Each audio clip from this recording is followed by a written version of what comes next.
What would it look like to stop trading time for money and live off $500,000 in the bank? That question sounds extreme because most people have been taught a single script.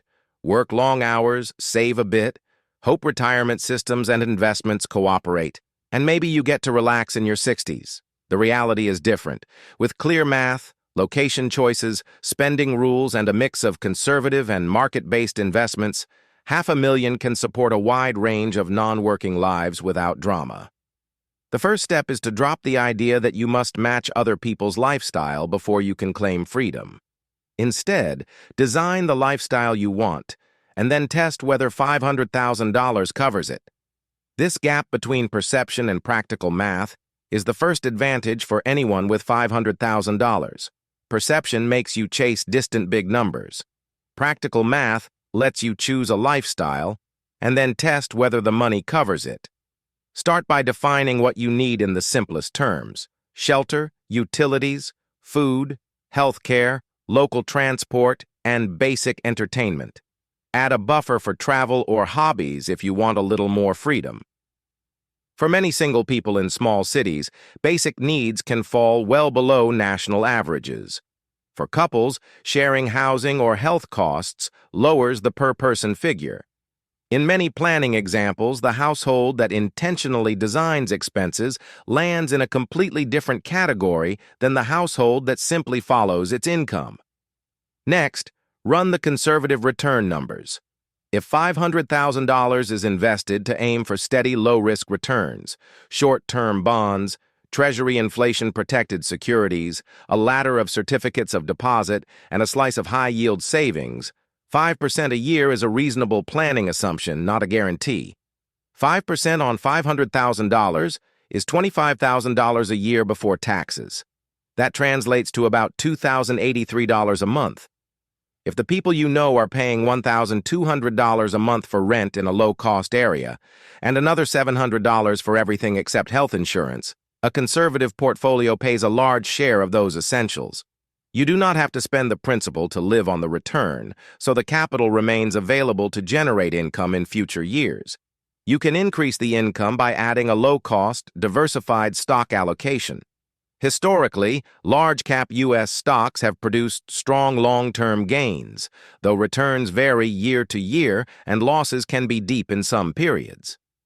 A balanced portfolio, say 60% equities and 40% bonds, can reasonably aim for higher long-run returns while moderating volatility relative to a pure equity allocation. The historical record of U.S. large-cap stocks and broad indexes is often cited as the basis for these expectations. Under a balanced return assumption of roughly 8%, $500,000 generates about $40,000 a year, or about $3,333 a month before taxes. That shifts the conversation from bare survival to a modestly comfortable life, with room for travel and hobbies if you plan carefully. Taxes matter. Interest and dividends get taxed differently than capital gains. Municipal bonds can reduce federal tax burden, and Roth accounts change the calculus entirely if you can use them. State income tax, property tax, and local sales taxes significantly affect the net amount you have to spend. If you live in a state without income tax and own your home outright, your required passive income drops sharply. Combine that with Social Security as a future layer of income, and your numbers improve further. Social Security currently provides a meaningful monthly benefit for many retirees, and it is reasonable to include a projected benefit in long-term planning. Let us run a few scenarios.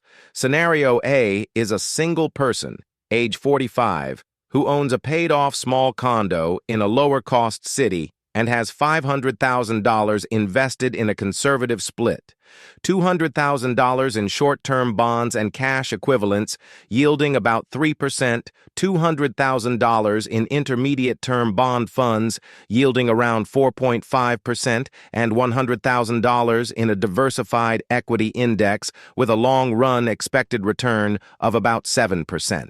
The blended expected return is roughly 4.6%, or $23,000 per year. That covers groceries, local taxes, utilities, and a modest entertainment budget. Scenario B is the same $500,000 invested 60-40 in equities and bonds, with a long-term blended return expectation of roughly 8%. That produces about $40,000 annually and can support a more active lifestyle or free up money to pay health premium costs before Medicare. Scenario C is deliberately conservative. Keep $200,000 in short-term safe assets to cover 3 to 5 years of spending, and invest $300,000 for growth.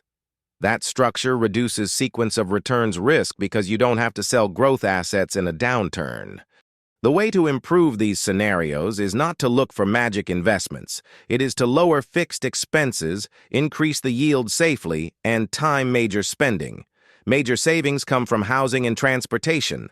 According to a long-running study, the average cost to own and operate a new vehicle is about $12,297 per year, including depreciation, finance charges, fuel, insurance, and maintenance. Cut car costs by owning one modest car instead of two.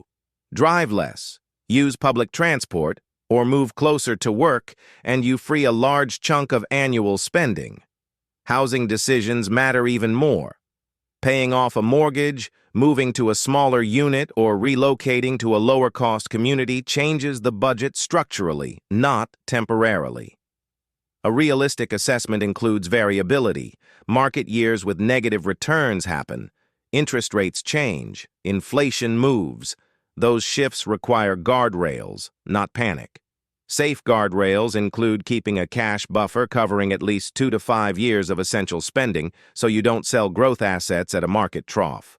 Another guardrail is to follow a withdrawal rule that ties spending to portfolio performance, such as using a fixed percentage of portfolio value each year or a dynamic guardrails approach that reduces withdrawals after poor returns. Sequence of returns risk can be managed by a cash cushion plus a modest, flexible withdrawal plan. Recent research questions a strict 4% rule and recommends flexible or lower starting withdrawal rates depending on lifespan and market conditions. Now consider lifestyle choices that change the math dramatically. Relocating to a lower-cost state or a different country can increase purchasing power many-fold. Places with lower housing costs, subsidized public transport, and cheaper food and services can allow a $40,000 annual draw to feel like $60,000 or more in practical purchasing power. That is not theory alone. Cost of living indexes and expatriate price surveys show clear differences between urban U.S. centers and many secondary cities domestically or abroad. Another lever is to create small income lines that do not require a full-time job. A modest rental of a spare room, seasonal short-term rentals in a tourist town, a few hours per week of consulting, or low-effort freelance work can add several hundred to a few thousand per month. Those modest streams combine with portfolio returns and give breathing room. Healthcare is a practical issue often overlooked. Before Medicare eligibility at 65, private insurance and out-of-pocket medical costs can be a major drain. Two practical options reduce that risk. Work part-time in a role that offers benefits until Medicare eligibility, or pre-fund higher health costs in the plan, and allow for the insurance premium draw in the first years of retirement. The actual figure depends on personal health and location. This is a line item you should research carefully in your planning. A surprise medical bill can undo a year of careful budgeting. Behavioral changes are another central piece of the plan. The most reliable wealth builders practice 3 repeated habits. They automate saving, so saving happens before they can spend.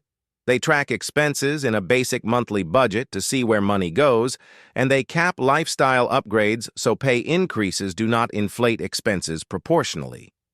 These habits look like keeping a dependable older car, cooking at home more often, choosing used furniture, and putting high-ticket purchases on a waiting list. Those are not deprivation tactics. They are trade-offs that buy time and options. A practical timeline for someone who is not yet at $500,000 begins with a clear target and incremental steps. If you can set aside $1,000 a month and invest it at an average 6% annual return, you will approach $500,000 in about 25 years. If you can save $2,000 a month, the time horizon drops to roughly 11 to 15 years, depending on exact returns. The math favors consistent action. Small monthly contributions compounded over decades build large balances. If you start with some seed money, the horizon shortens further. The task becomes one of discipline and habit, not luck or a headline investment scheme. Risk tolerance matters. Those with higher tolerance can target higher expected returns by leaning into equities or alternative assets, but they must accept larger drawdowns in bad years. Those with lower tolerance may prefer a heavier bond mix, a short-term ladder, or a portion converted into an income annuity after careful review of the fees and conditions. Indexed annuities and longevity annuities can convert part of a nest egg into guaranteed income, but the product details and surrender terms demand careful reading. Match investments to temperament.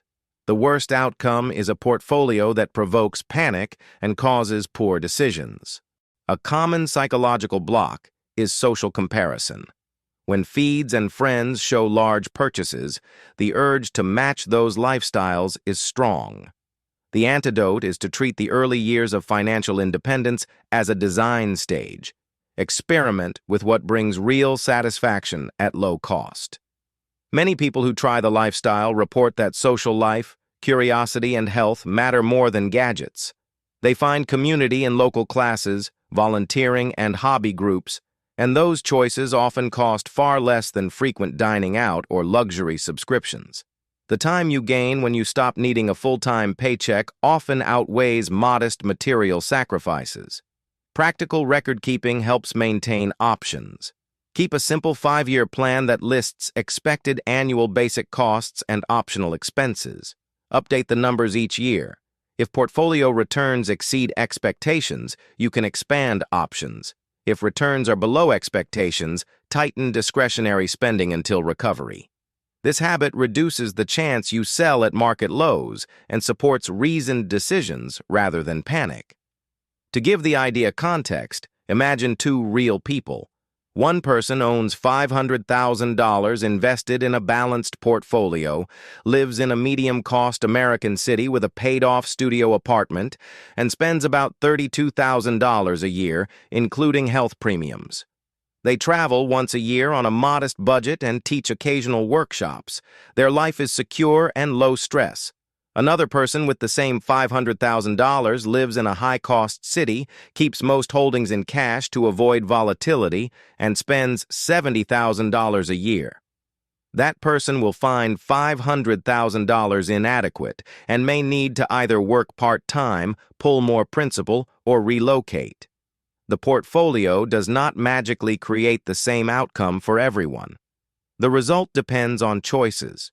If you are serious about stopping paid work, the first tactical moves are straightforward. Calculate your essential annual spending, subtract any government benefits you expect, estimate conservative income from $500,000 at 5%, and test the gap. If the gap is small, try a mini retirement or sabbatical. If the gap is large, identify the 3 largest expense categories and target them for reduction over 12 months. Housing, transportation, and food or health. Often, those 3 areas contain the majority of discretionary spending. Finally, think about phased exits. A full stop, never work again, has psychological weight. Consider partial exits, work part-time, consult for a few clients, or take project-based work that pays well and can be scheduled. Partial exits reduce pressure on portfolio withdrawals and let you decide fully to leave only when you want. If your goal is to pass capital to heirs, living off returns while preserving principal keeps more to pass on. If you prefer to spend principal, plan that change intentionally. None of this is a promise that $500,000 eliminates risk. It is a pragmatic map that shows how money plus choices buy independence. Move the numbers into a spreadsheet, use conservative return assumptions, factor in local taxes and health cost realities, and run the trial month to reveal surprises. If you want specifics tailored to your age, region, and health needs, do the arithmetic now with conservative returns and local cost data. Test the plan honestly. The path to living off $500,000 is a mix of math, habits, and practical choices. If you found this video helpful, make sure to hit that like button and subscribe so you don't miss future tips on financial freedom. Drop a comment below with your thoughts or questions. I'd love to hear how you'd live off $500,000. And don't forget to share this video with someone who's ready to take control of their financial future.